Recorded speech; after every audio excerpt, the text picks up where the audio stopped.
friends, welcome back to my channel.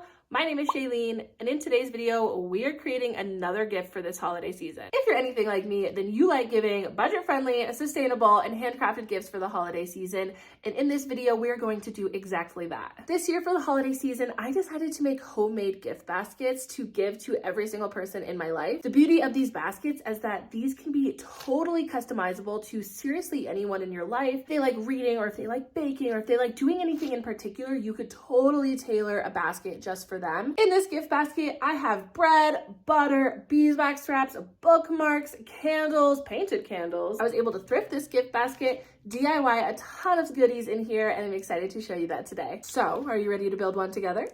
Let's go. Before we get into the rest of the video, a lot of the gifts you're going to see me put in this gift basket today are DIYs that I made in my last video. I showed you how to make DIY painted taper candles, or regular candles for that matter, how to make your own little fabric bookmarks, and how to make your own DIY beeswax wraps. So if any of these gifts interest you, I'll link a card above so you can watch that video. But otherwise, I have other cute ideas in this video too, so definitely stay tuned. When I first had this idea of a gift basket, I knew I wanted to create a consumable product. In my mind, consumable products are stuff like socks or baked goods, stuff that will inevitably get used without having to break the bank. After creating the beeswax wraps and the tapered candles, I'm thinking, how can this box all come together? I'm currently entering my baking era, and so I thought baking bread with flavored butter was an awesome idea to add to this little collection. I could just see them lighting their little painted candles with their cute little candle holders, cutting open bread, spreading some flavored butter there, and enjoying it all together while reading their book, enjoying a meal with their loved ones together,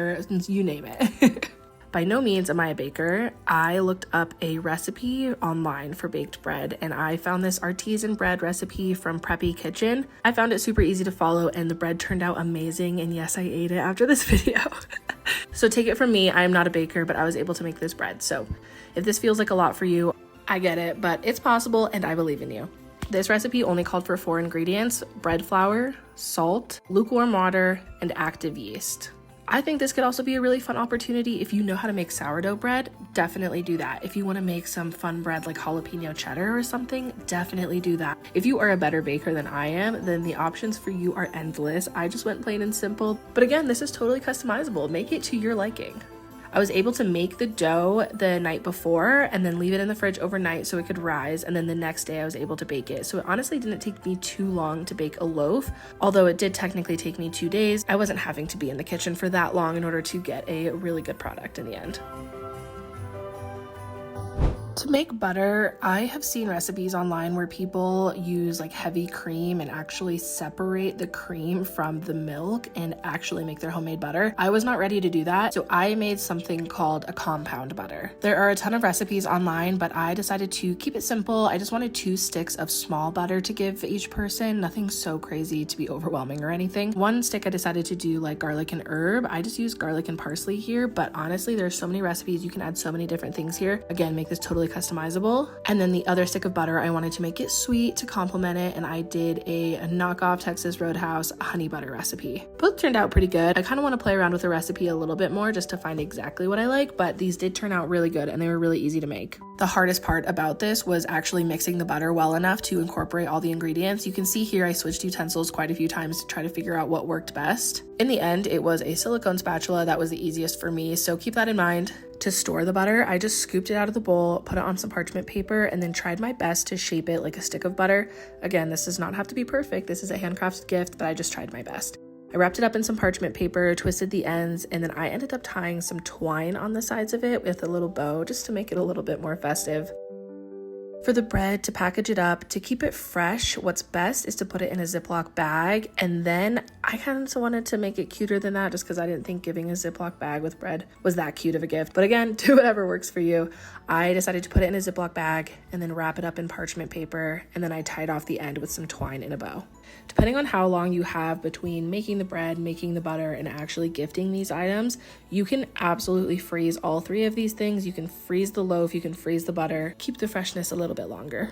To wrap the candles, I would recommend wrapping them in some sort of like newspaper or parchment paper or something along those lines just to keep it protected. I would also make sure that there is separation between the candles so that way they don't rub against each other. I found that the paint can actually rub off, not super easily, but it can if it's a little bit warm or with your body heat. And so I just wanted to separate the candles in between, roll those up, and then package those in the gift basket like that. As for finding a good basket to put everything in, I went to my local thrift store. Believe it or not, I actually found all of these baskets at one thrift store, so it is possible. I can't guarantee that your thrift store will have this many baskets, but I was honestly shocked that I was able to find 4 holiday themed baskets. I'm thinking that whoever I gift these to, they can reuse them next year in their holiday decorations, or they can re-gift the basket, or they can honestly re-thrift it if they want to. They can redonate it. All of these baskets, I think at most were like $5 or $6 each, so I won't be sad if they do that. Just keep in mind, obviously the bigger the basket, the more you can fill it. The smaller the basket, the more you're gonna have to get a little bit creative. And then to actually gift the basket, thinking about wrapping,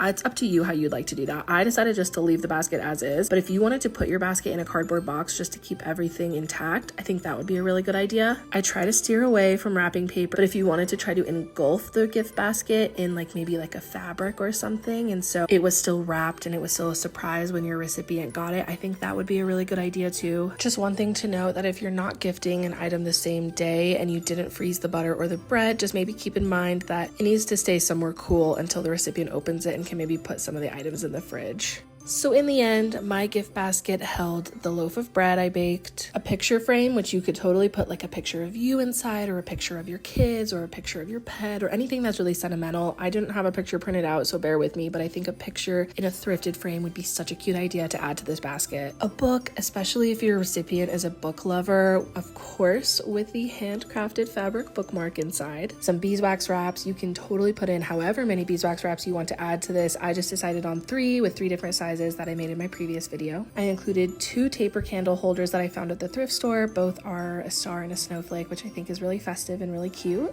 Of course, the candles, whatever candles you have to give, these are the 4 tapered candles that I painted in my previous video. And then of course the butter, we got the garlic and herb and the honey butter to add right on top there. And then to finish it off, I was actually able to thrift these cute little cards at the thrift store, but to add a cute little personalized note in some way, just to say happy holidays, Merry Christmas, whatever you celebrate, we love you. I think that would be a really nice finishing touch for this. There you have it. This is the gift basket, all packaged up with all these cute little goodies to give. I think the end result turned out so cute, and I know if I were to be the recipient of this type of gift, I would be enamored. I think this is the cutest type of gift. It shows that you put so much time and effort into the gifts that you were giving them, especially if it's personalized to them. And I'm really, really excited with the way it turned out. All right, friends, we did it. We created a sustainable, handcrafted, and budget-friendly gift. I hope you can take from this video that this really can be totally customizable. You do not have to put everything that I put in this gift basket by any means, but that this just shows you that you can give a totally awesome gift to those people in your life that is totally customizable without breaking the bank. Seriously, the options can be endless here. And so if you try this out, please let me know in the comments below. Let me know what you put in your little gift basket. I'd love to hear, and also I love ideas, so throw them out my way. And if you like videos like this, or you like seeing my face at all, please hit that subscribe button. I am a newer creator on here. I am loving putting out these videos. Right now I'm putting out videos every week, but if not, I put out videos every other week. Your support seriously means so much to me. Thank you. I love you. And otherwise, if nothing else, I hope this video encourages you to stay creative, stay inspired, and I will see you guys in the next one. Bye!